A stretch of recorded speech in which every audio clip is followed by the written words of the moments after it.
Tollywood star హీరోల escalation అనూహ్యమైనది. బాహుబలితో కేవలం Prabhas range మాత్రమే కాదు, మొత్తం టాలీవుడ్ రేంజ్ పెరిగింది. టాలీవుడ్ స్టార్ హీరోల రేంజ్ అమాంతం ఎగసింది. ఇప్పుడున్న సీనియర్ హీరోలు సైతం తమ స్టామినాని మించి పోరాడే సత్తువను సంపాదించారు. ముఖ్యంగా విక్టరీ వెంకటేష్ విషయానికి వస్తే, పట్టుమని 100 కోట్లు అయినా కష్టమే అనుకునే చెడు నోళ్లకు తాళం వేస్తూ ఒకే ఒక్క సినిమాతో 250 కోట్ల క్లబ్లో అడుగుపెట్టాడు. విక్టరీ వెంకటేష్ నటించిన బ్యాక్కొటేషన్ సంక్రాంతికి వస్తున్నాం 250 కోట్లు వసూళ్లతో రియల్ విక్టరీ ఎలా ఉంటుందో చూపించింది. సీనియర్లలో ఓవర్ నైట్ సంచలనాలకు కేరాఫ్గా మారాడు వెంకీ.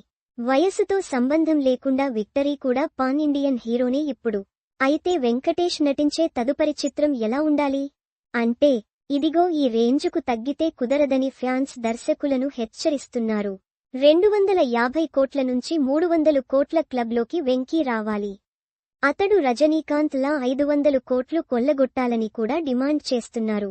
అయితే ఇలాంటి సమయంలో తక్కువ టైంలో త్రివిక్రమ్ ఏదో ఒక సినిమా తీసేస్తాను అంటే కుదరదని కూడా వెంకీ మామ ఫ్యాన్స్ హెచ్చరిస్తున్నారు. త్రివిక్రమ్ ఏది ప్లాన్ చేసినా అనిల్ రావిపూడిని మించిన విజయాన్ని వెంకీకి కట్టబెట్టాలి.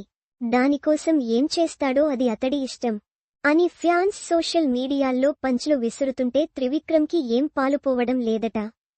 బ్యాక్కొటేషన్ పుష్ప బ్యాక్కొటేషన్ స్టార్ అల్లు అర్జున్తో చేయాల్సిన సినిమా ఆలస్యమవుతుంటే, వెంకీతో తక్కువ సమయంలో ఒక సినిమాని త్రివిక్రమ్ పూర్తి చేస్తాడని కథనాలొస్తున్నాయి. కానీ ఫ్యాన్స్ అంచనాలు అందుకు భిన్నంగా ఉన్నాయి. మరి దీనిని మాయావి త్రివిక్రమ్ సీరియస్గా తీసుకుంటున్నారా లేదా చూడాలి. వెంకీతో త్రివిక్రమ్ సినిమాని హారిక